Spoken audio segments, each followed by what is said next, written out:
talk a lot about how technology is shaping the future. After all, technology is seemingly everywhere and certainly at the center of our interactions with most institutions. This is becoming increasingly true for the way public sector organizations worldwide connect with their communities. Next panel discussion, everyone, is on digital transformation of public sector enterprises in 2022. I would like to invite Arpit Gupta, Assistant Editor, ETGovernment, to moderate the discussion. Over to you, Arpit.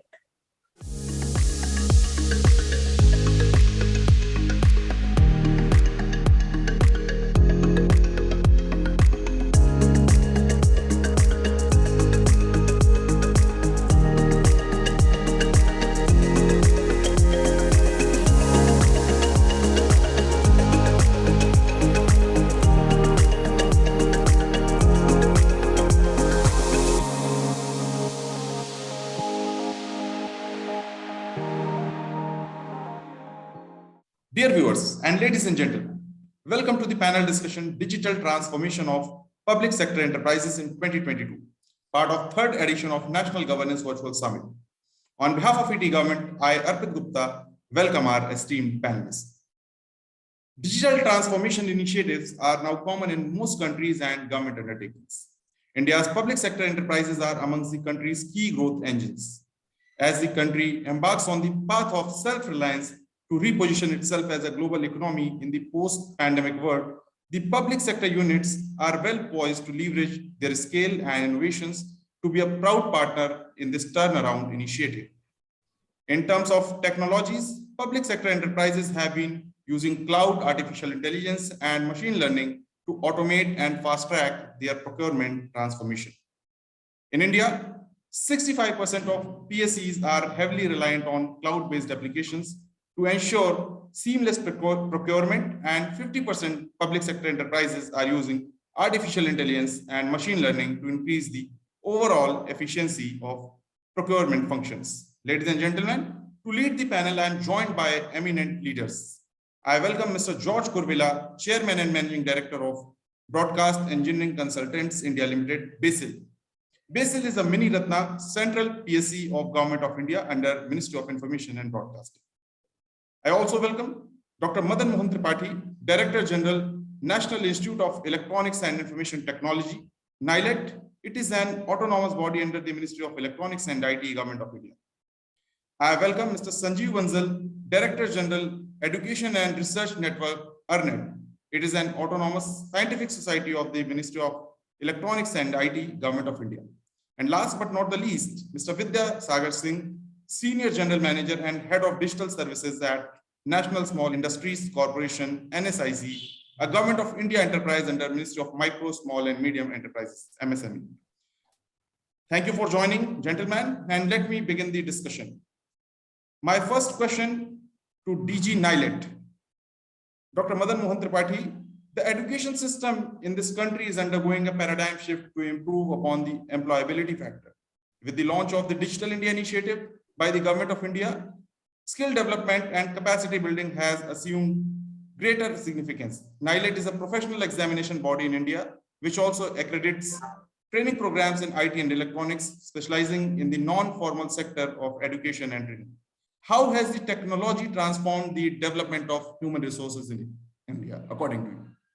You have introduced NIELIT very nicely.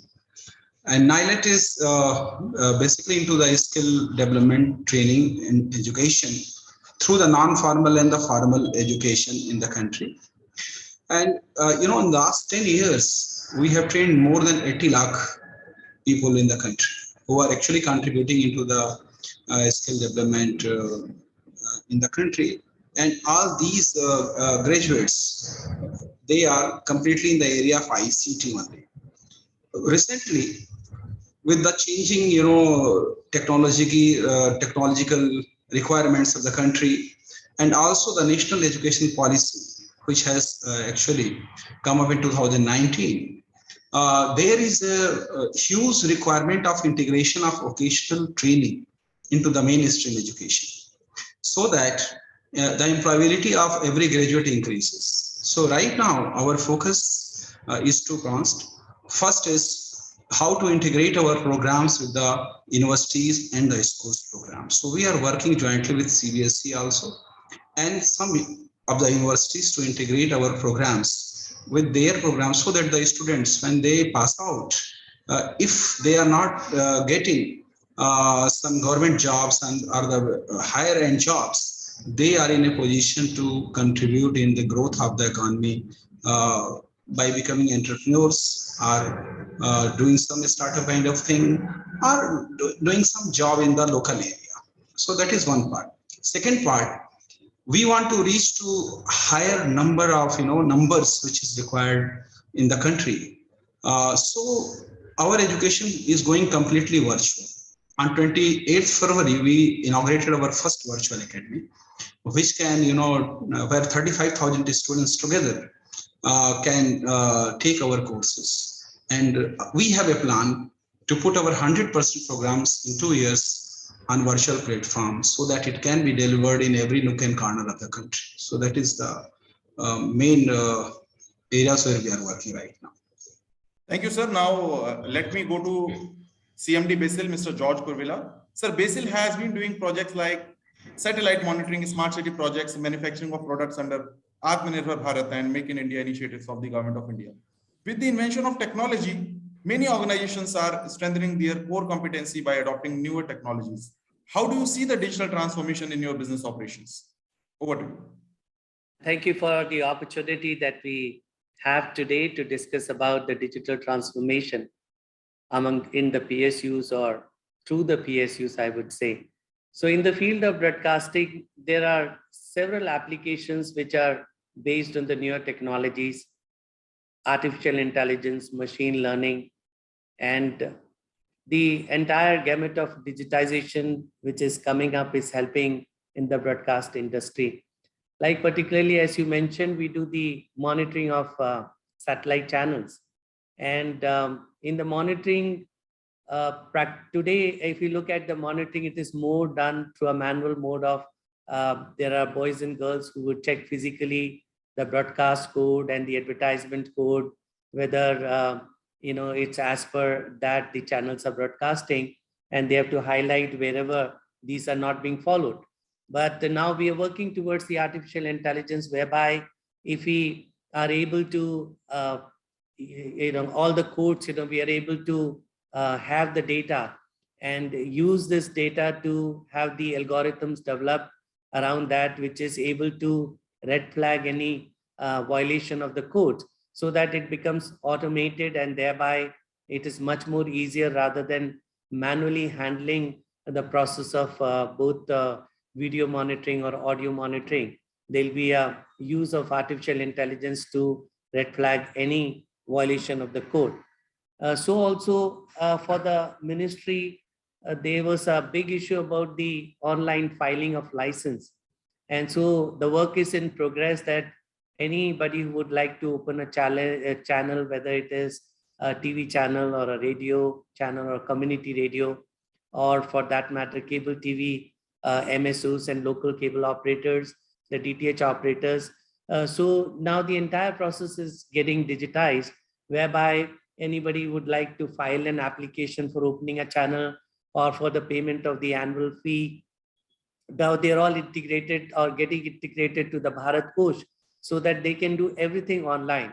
Their application it shall be processed online, and they will be updated on where their application is.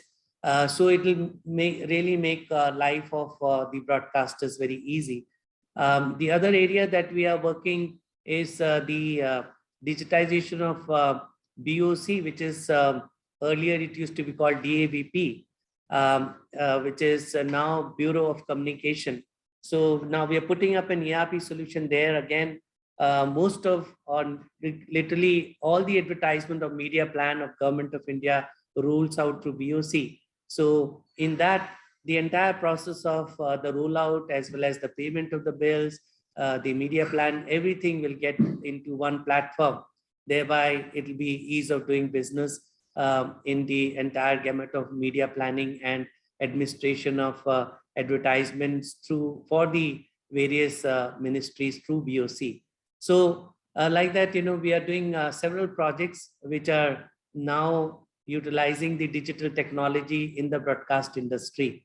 And I think as we proceed ahead, we can further discuss on specific use cases. Thank you for putting forth the initiatives of BECIL. Now I'll move on to my next panelist in this panel, Mr. Sanjeev Banzal, DZ ERNET. Sir, ERNET India provides VSAT communication services through GSAT satellite to facilitate internet and intranet access to government's education and research institutions located all over the country. How are you leveraging digital technologies to facilitate seamless access to your services? Thank you very much, Arpit ji, for giving us this opportunity to speak this August forum among the so elite panelists. As you are aware that ERNET India, its mandate is to provide digital network infrastructure services and connectivity, addressing the requirement of education and research institute to make them more efficient, effective in their chosen field. So in this reference, there are many areas where ERNET is functioning, particularly connecting so many schools and colleges and providing Wi-Fi network. And then we are doing in the research and development also. Just like Wi-Fi technology we are researching on the Li-Fi technology also, that is light using the LED light to increase the broadband. Coming back to your question about the VSAT connectivity, we are a major VSAT service provider, particularly to the education and research institute, and those who are in the remote areas, like in Andaman Nicobar group of islands or Lakshadweep group of islands and northeastern region. There we are providing, we have connected many institutions using the VSAT services. Similarly, in Lakshadweep, for even government services, their IT that system is available, which is also connected on our VSAT system, and we are present in all the islands, 11 islands of Lakshadweep group of islands. Going forward, and one more thing, that we are actually operate in the C band of the spectrum, which is the most stable one. So that unlike DTH, etc., whenever there are clouds or rainy season is there, that time you don't get either signal or signal gets with interruption. Same is not the case with when you are working in the C band, which is the most stable. So we are able to provide connectivity uninterrupted and round the clock in these islands, and particularly the education institute. Going forward now, India is now poised to allow this low Earth orbit satellites. So we are in the process of providing our services using LEO satellites as well. So which will give not only the higher bandwidth but also low latency, so that your response time gets much less than what we are providing using the geo Earth orbit satellites. So these are our future plans for going in big way in the digital way in our operations. Thank you. Thank you. And now I'll be moving next to Mr. Vidya Sagar Singh, Senior GM of NSIC. The biggest learning, Mr. Singh, for the MSME sector from the pandemic is that businesses need to be on digital platforms if they want to survive and grow. Not only businesses, but I think with this pandemic, right from education, healthcare, and every necessary sector has come on the digital platforms. How are you leveraging digital technologies to facilitate seamless access to services and helping MSMEs? Over to you. So Arpit ji, as you said that NSIC, we are a part of MSME ministry, and our mandate is to help and promote MSMEs grow and go to next level. So micro should become, small, and small should become medium, and then ideally the government is aiming to create some champions, from the MSMEs. So now currently this is the area we are working on, the whole ministry, and we are part of it. And you have, I think, raised a very valid point. Pandemic have taught us a lot of lessons, and one of was that digitalization need was very clearly spelled out, and everybody felt. And as you know, NSIC is a 65-year-old organization. So yes, we have been a very traditional in providing support to MSMEs. operating in very, very traditional areas. And for that, there are a lot of, millions of success stories in India who have benefited from NSIC and grown. But we realized this, in fact, before this COVID only, that, now we need to move on to provide the help and support to the next generation of MSMEs. The next generation MSMEs, what is their requirement? And we should be working on that. So in fact, what we have done is that we have made most of our scheme we have, digitalized, and, it's fully online. So that, MSMEs don't have to visit our 65 offices spread across many clusters in India, and they don't have to fill the physical form and all those, and even along with the payment gateway wherever required. So SPRS, which is our most important, most famous, rather, I would say, and most sought after certification by the MSME for getting public procurement benefit, 25% mandate. So there is a SPRS is a GP, a single point registration scheme, that's very most sought after. So that is made fully online, and any MSME from anywhere in the country, they can just fill the application form online, and it will get processed. It will go to the nearest branch, and they will process, and the certificate will get issued. Similarly, there is one very, very important activities which we are handling is providing online marketing support to MSME, because that is the need of the hour. MSME, there are great artisan MSMEs who are creating great product. They are very good in product development, but somehow they are weak in marketing, and they are not able to market their product, or rather their visibility is a problem, and they are not visible. To forget about their local area, even their district and state level visibility is a challenge. Nobody knows that such a great entrepreneur or artisan exists, and some of the artisans are national award winner. You won't believe, but they are facing this problem. So we have been working on this B2B portal called msmemart.com. That is our one of the main initiative for helping MSMEs to solve their marketing problem. And what happens to this is that, and that is also fully on. So what happened, in fact, there was a offline physical form and all that, and we made it completely paperless online before the pandemic, so that any MSME from anywhere, and along with the payment gateway, they can take the subscription membership, and so what this portal does is that once a MSME joins this portal, so it solves their problem or discoverability, visibility through the power of internet, which is known to all of us, and we don't need to elaborate that. And it helps connecting buyers and suppliers. It does the job of matchmaking, provide them trade leads. It also helps in providing keyword based unlimited tender alerts to MSMEs who are interested in public procurement. And so this is the main initiative. What we did during the last COVID and pandemic period is we have gone one step further. What we did is we launched mobile app, because we thought that there is a saying that e-commerce is dead and m-commerce is the future, and everything is on mobile, and if we are on mobile, then only it makes sense. So, and MSME anyway, in many of the cases, they are one man show, right? So they have to struggle with everything: payment, raw material, order, factories and production and everything. So they can't just be sitting on the laptop or desktop and doing all this. So why, keeping that in mind, we have launched a mobile app of MSME Global Mart, which is listed on Google Play Store. And recently we also listed on the Mobile Seva app of the Government of India. There is a platform of Government of India, because it is again Atmanirbhar concept, because you never know. In current scenarios, there can be some Google.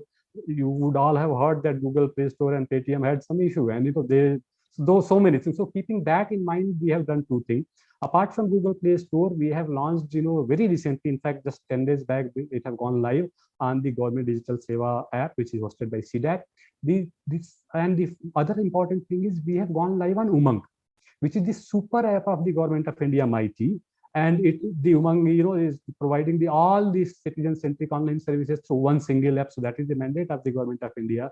So after a lot of efforts of almost a year, we have gone live on Umang. So any citizen can, even if they are having Umang app, they can avail our MSME Mart services. They can get onboarded. They can display their product and services. They can get the inquiry responded. They can get all those things. So these are few of the initiatives. There are many more actually, and I will also like to highlight that of the ministry, some of the MSME ministry digital initiative to help MSME. So as you know, that under ease of doing business, Government of India had made MSME registration completely online, and that is based on the self-declaration.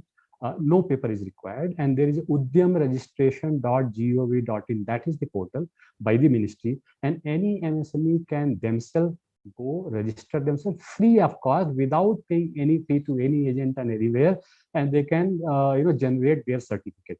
This certificate is very, very important for them if they want to avail the government subsidy, government public procurement, and all of them. So this certificate is required. So through this platform, I would like to highlight this, that any MSMEs, if they want these certificate, and they don't have to run around any office anywhere in India, and they can just avail all these services digitally through this portal which I made. In fact, Government of India have also made a very, very important initiative. They have launched a portal called champions.gov.in. So this champions, what this does is that it solves the so there are, what happens in the government, there are multiple portals for everything. There are portal, and MSME are those stakeholders, they are not able to figure it out, where to go, where is the, for marketing support, where do I need to go, what is the scheme for finance support, where do I need to go. So all the champions portal, what it have done is it have consolidated all those things in the question and answer form, FAQ form, and it have provided all this. So I think it's very, very good. At the same time, it have also created a platform for grievance and redressal, and there is you won't believe that this grievance redressal system is as good as any MNC. There is a ticketing system, it gets logged, it gets resolved, and it gets followed up by the champions team from across India, anywhere, any DC office, police office, fire office. If there is anything stuck, so it gets followed up and it gets resolved. It gets highlighted to those departments, and I mean, in most of the cases, it gets highlighted. It gets resolved. So apart from this, there are 2-3 things I think I mean, there are many initiatives, but I would just highlight 2-3 things. One is that public procurement, as we know, that 25% of overall procurement have to be made mandatorily from the MSME. And out of that 25%, 4% have to be from SC/ST entrepreneur. And Modi ji, Honorable Prime Minister, announced 3% from the women entrepreneur almost a year back. So to monitor this, and this public procurement is big business. It's $1 trillion worth of business in India, because India is a developing country, and all the railway, defense, and all the PSU, everything falls under this. So to make it robust and make it mandatory and real-time monitoring, Ministry of MSME have launched a portal called Sambandh, MSME Sambandh. Through this, all the annual procurement and how much CPSCs are the central departments have achieved, that is being monitored.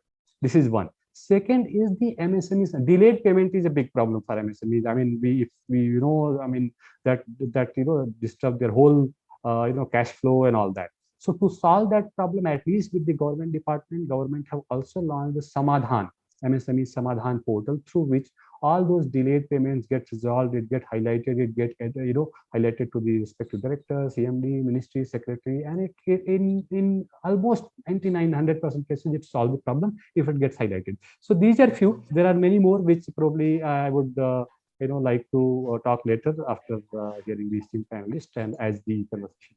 I think all of you would agree that there is no substitute of digital in the new normal. So I would now go to Dr. Madan Mohan Tripathi. Sir, with the emphasis on a strong online presence, as you told that NIELIT in the recent times has embraced technology to facilitate its stakeholders, particularly students. Can you share your some ongoing plans in tech adoption to address the future challenges? As I told to you that virtual academy we have launched because government has already mandated for a lot of fund for digital university, and the problem India is facing nowadays, that a huge gap of skilled manpower. And second problem, when you want to create a skilled manpower, there is a problem of skilled trainers, the standard content, how to evaluate and certify people for various skills. And when you have a mandate to do in large number, it is not possible in physical. NIELIT has a huge presence in the country. We have our own 44 centers, almost spread across all the states of the country and islands also. But even though with those capacities, we cannot, fulfill the requirement, the skill requirement of the country. So that's why it has become very appropriate for NIELIT to embrace the digital technology, put all the content, standard content, using the advanced technology like AR, VR, virtual reality and all, so that the gaming technologies, so that the content is, it is basically, it gets interest from the students. Otherwise, so many content is available, but a content which actually creates interest among the students is very, very much important. And then the future skill training, which NASCOM has already outlined. I mean, that kind of requirement is there before the country. So for those kind of, skill generation, you have to have labs, virtual labs. In recent times, during pandemic, we have seen that the practical education got a hit, somehow some theoretical content people were able to deliver, but the practical demonstrations are not possible many times. But the virtual labs have the capability where these technologies can be demonstrated in a digital mode also. So our focus is primarily on, development of very high standard content, virtual labs, and creating a virtual platform across the country, so that we can deliver these contents to the students even in the remotest area. Right now we are working on a project where we can have a server in a laptop. You can go to villages, distribute tabs to the students, get them connected through this server, train them, evaluate them, and we can certify. NIELIT has a long history of certifications. I think we are first in the country to start online examination way back in 1999. And we have a capacity of, examining and certifying 20 lakh people per year. That is one of the huge setup for online examination. That includes not our examination, recruitment examination also.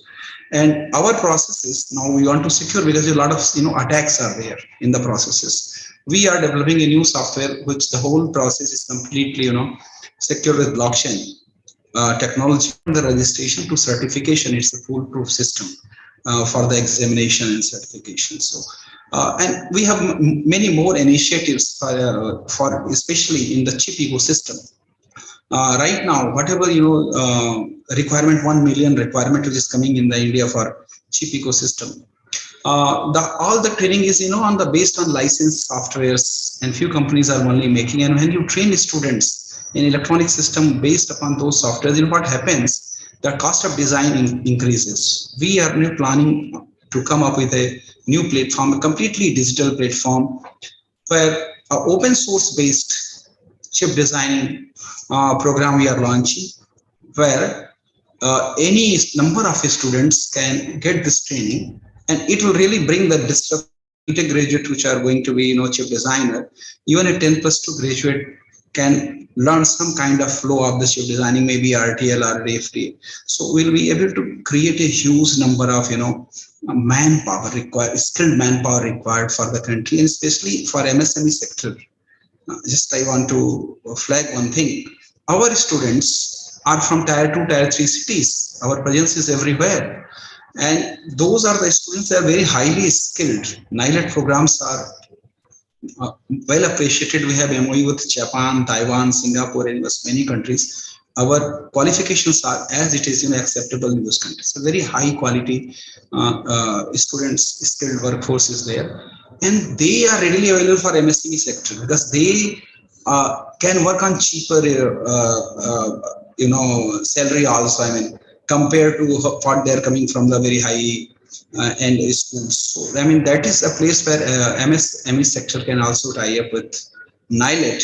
If they can provide us the required manpower, we can train a customized manner and certify for the MSME sector also. So these are the few areas I think I would like to work in future. I think here you have given a lead of collaboration between NIELIT and NSIC. While Vidya Sagar Singh was talking about the onboarding of MSMEs in rural areas, actually, we are talking about training them. Actually, this is requirement of the country. The two things are important. The skilled workforce is looking for job, and industry is looking for a skilled manpower. So this collaboration can fill the gap, number one.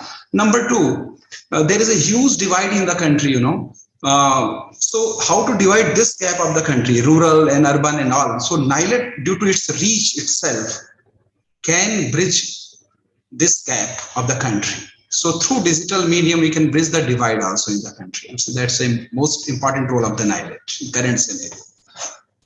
No, sir. The skilled man yes. for yeah, please carry on. So so I would take it forward the DG NIELIT statement, and I think I completely agree with you, sir. And in fact, not only this in this skill area, but this is one of my sir. I have joined here through lateral entry, and I have worked with corporates for 20 years, and then I joined here through as a general manager. So that way, I think that all of us are working in our own areas, but probably in silos. And there is for overall betterment of the country, I think there is a greater need of synergy.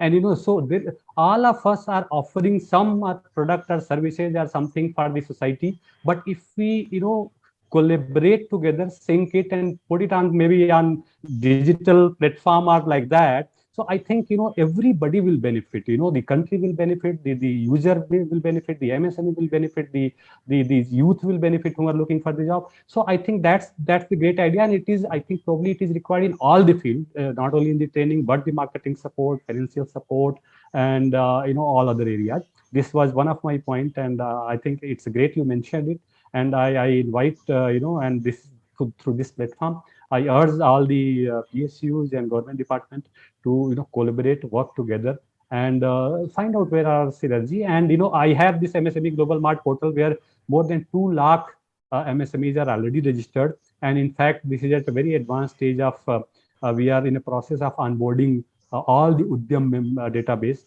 through MOU with the ministry, because that is a mandate of NITI Aayog. NITI Aayog had reviewed our MSME Global Mart in one-to-one presentation, and they want to scale it up. So I think, and we already have those, apart from what I mentioned, that online marketing supports and key features, there are, what we are doing is we are also trying to provide one-stop solution for MSME. So that's the objective we have in mind, and how we are trying to achieve is that we have already given the MSME Ministry and NSIC all schemes also on the portal. So they don't have to, they find it readily at one place. They don't have to run around, and they can avail all those services, all those schemes, whatever is online. We have been mandated by the Secretary to make, export, international trade facilitation through this e-commerce. So we have already started working on that. We have already created, that export facilitation page, and we have created RFQ, source from India, kind of, concept where and this portal is, traffic is coming from 150 countries. We have already started working on digital marketing to SEO, Google AdWords, and all those technologies to popularize the portal so that MSME can get benefited.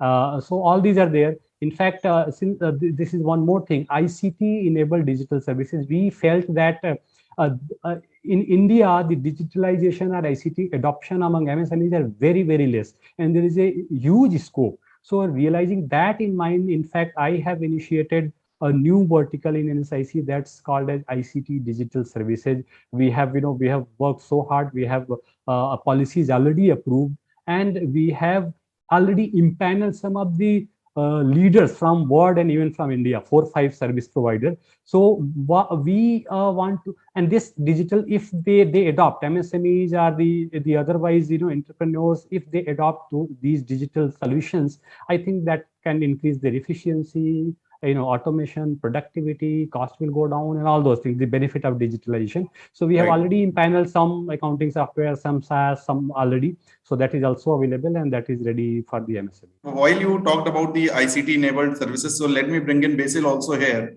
And while we were discussing about deploying the skilled manpower and workforce, sir, as DG NIELIT talked about implementing emerging technologies to strengthen the digital infrastructure, I would like to understand from your experience, how can these central public sector enterprises increase their efficiency, resiliency, and sustainability by the use of by leveraging the emerging technologies?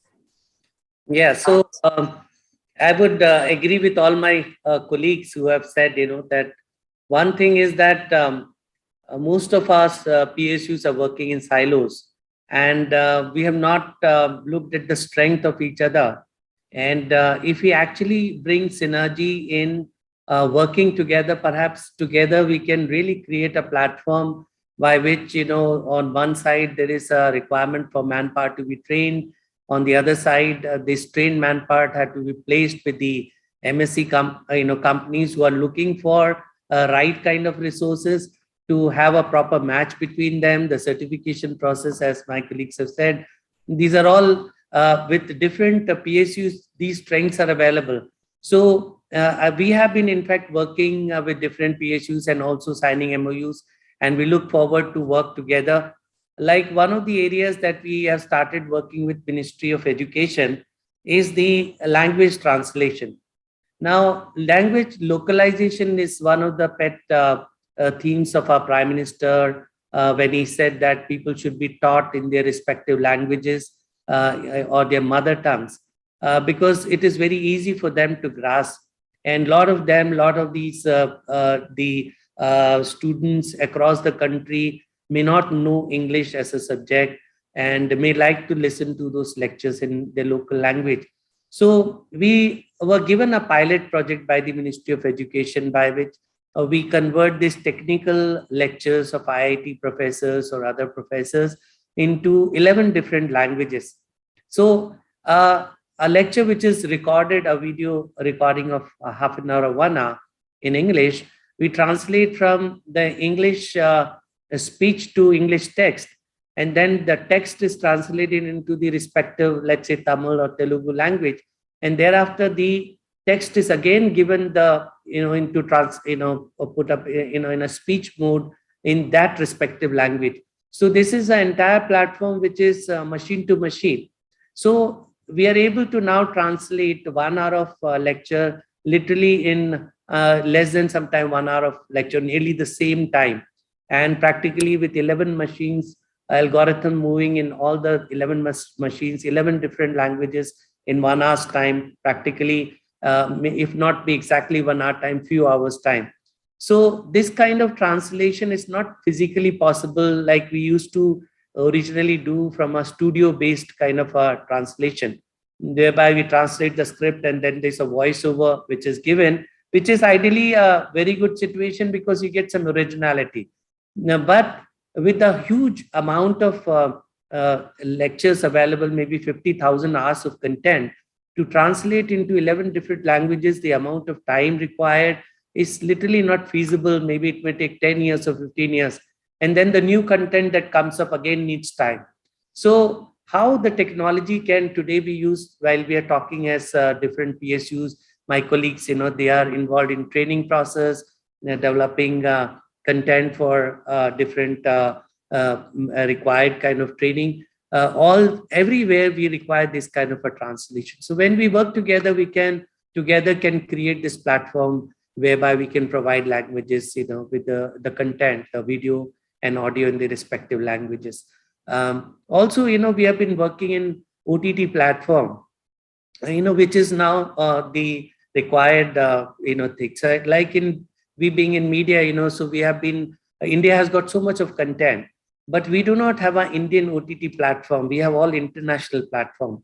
So we are working towards a Bharat OTT, that is, a platform which is for the country, whereby we can put the content of Prasar Bharati, of, tourism, the culture ministry, and different educational content of different departments.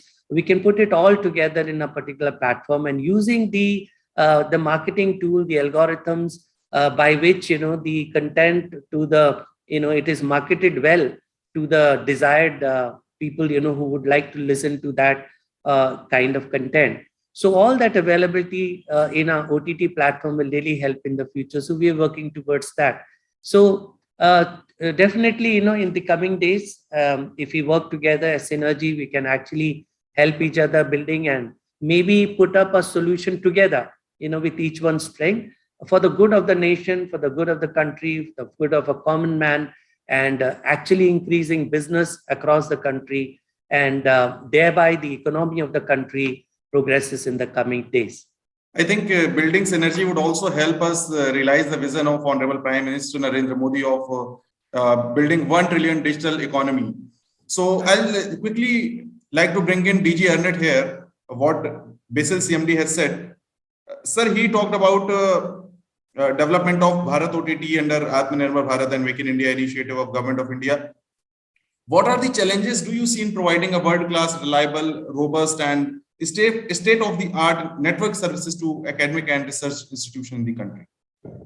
Thank you very much for this very good question. Actually, as I said, that ERNET is in the process of connecting various schools and colleges and creating Wi-Fi networks, etc., in many campuses across the country.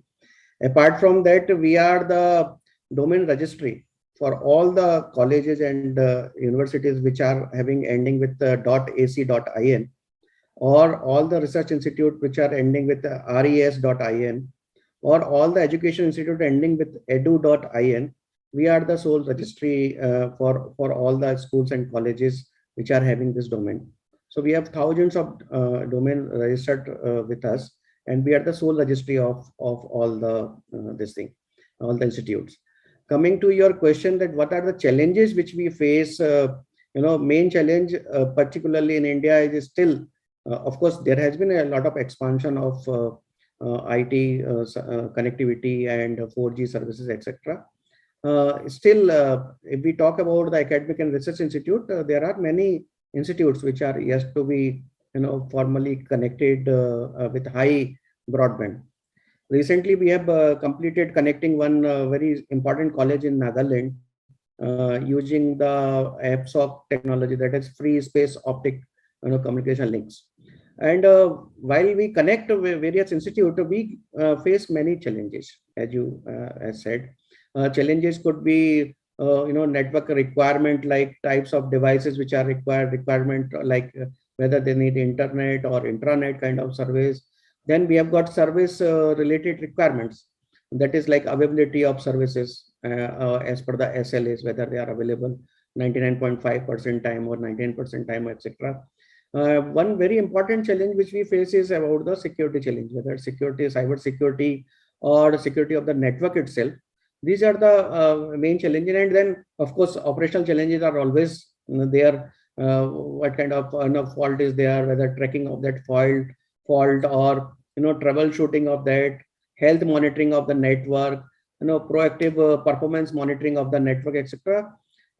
So when we take care of these possible challenges, which we take care as ERNET while providing connectivity to education and research institute, we definitely take care of all these challenges to provide a reliable and robust and the state-of-art network services. Thank you.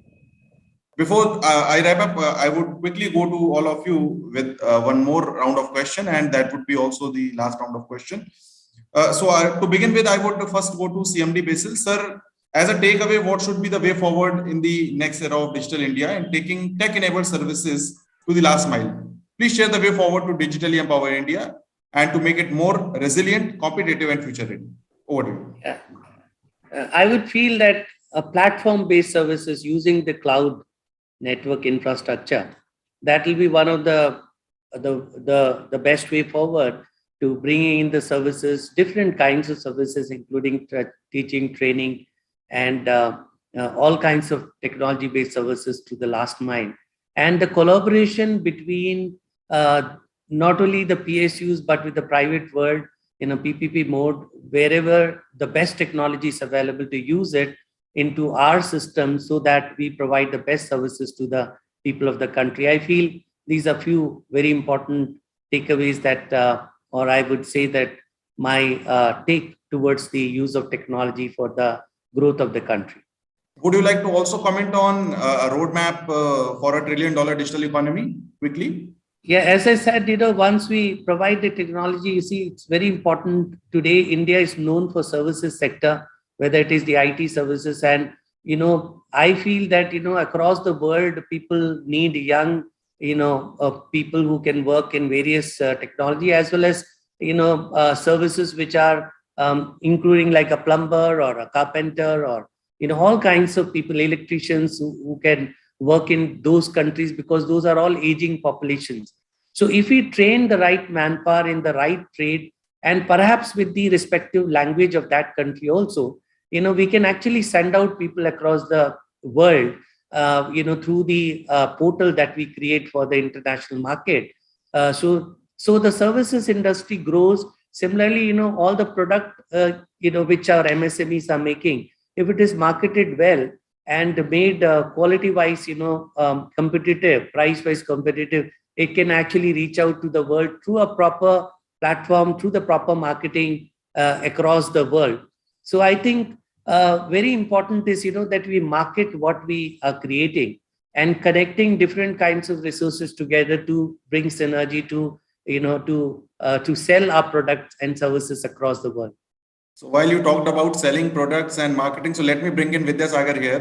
Your take on roadmap for $1 trillion digital economy, and also please share the way forward to digitally empower India and to make it more resilient, competitive, and future ready. Over to you. So Arpit ji, as I belong to MSME segment. So I think there is no way that without focusing on MSME or digitalizing MSME, we will be able to achieve this 1 trillion digital economy. So the focus have to be empowering, enabling MSMEs for adopting these digital technologies so that we reach to that milestone. And the one is, as George sir said, there are two things. One is that the product quality and standard, have to be improved. And Prime Minister, in fact, yesterday there was a program and which post-budget discussion which was addressed by the Prime Minister, and there was, in fact, it was a full-day workshop. So, Prime Minister clearly said that zero effect, zero defect, which he have been talking of, right? So zero effect on pollution and zero defect in terms of quality. So if MSME sector can be provided or enabled with those tools and features through maybe digital technologies and other skill development training. So that is one. And the second part is, of course, if there are great products created, they need to be marketed well. So if we are able to create some kind of marketing platform or marketing support which can create the reach of this MSME product globally in a seamless manner, then I think $1 trillion digital economy is not a big thing, and it is very much possible. Thank you. Thank you. Thank you. Let me bring in DG ERNET here. Sir, what should be the way forward in the next era of digital India and taking tech-enabled services to the last mile? It's a very good question. Actually, as my fellow panelists have said, that digital is the only way.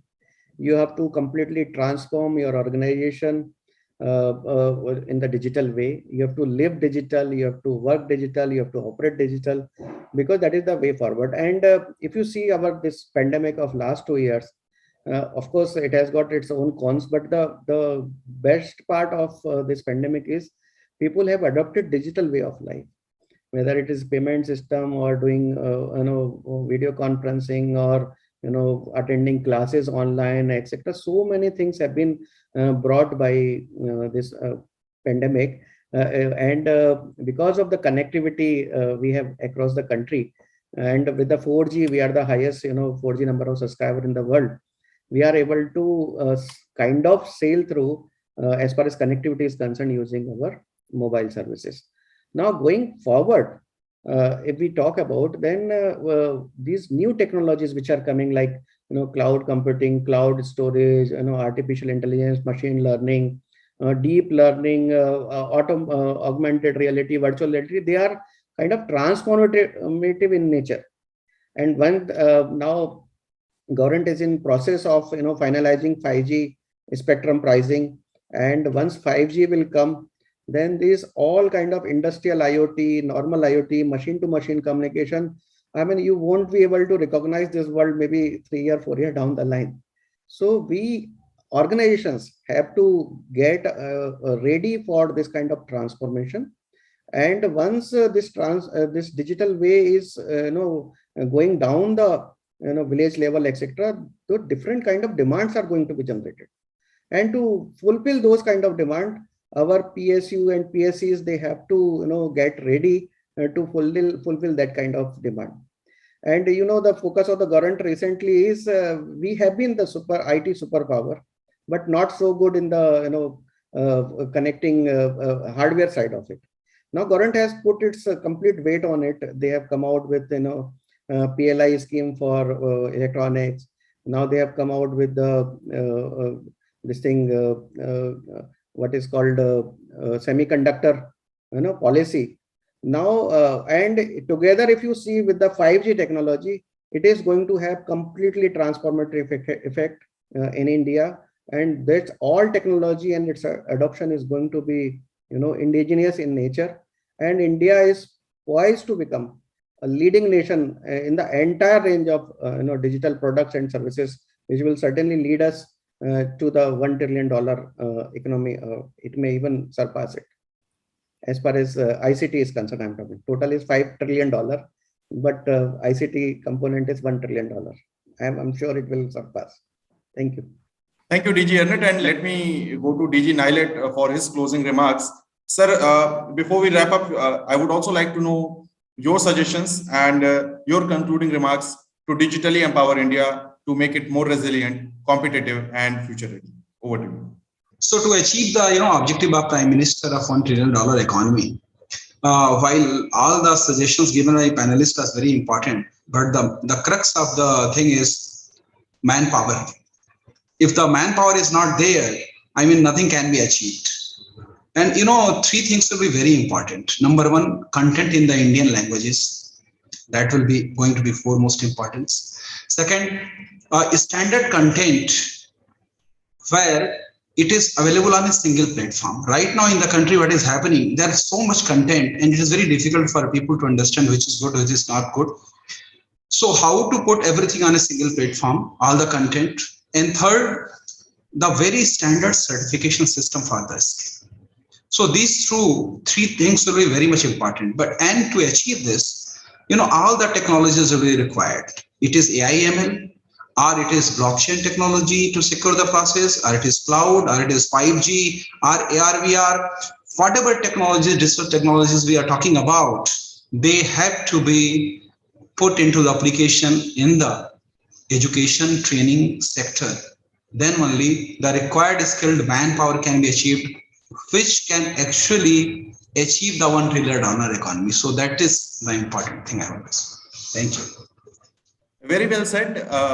Content in Indian language is very much needed to break the language barriers. And I think one thing that is common has come from all the panelists, that integration is and building synergy is really very important if we have to actually take the technology to the last mile and achieve the $1 trillion vision of Prime Minister. With this, I conclude today's panel discussion, Digital Transformation of Public Sector Enterprises 2022, part of third edition of National Governance Virtual Summit.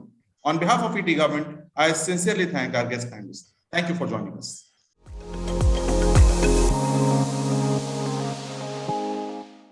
Thank you everyone for such an interesting discussion.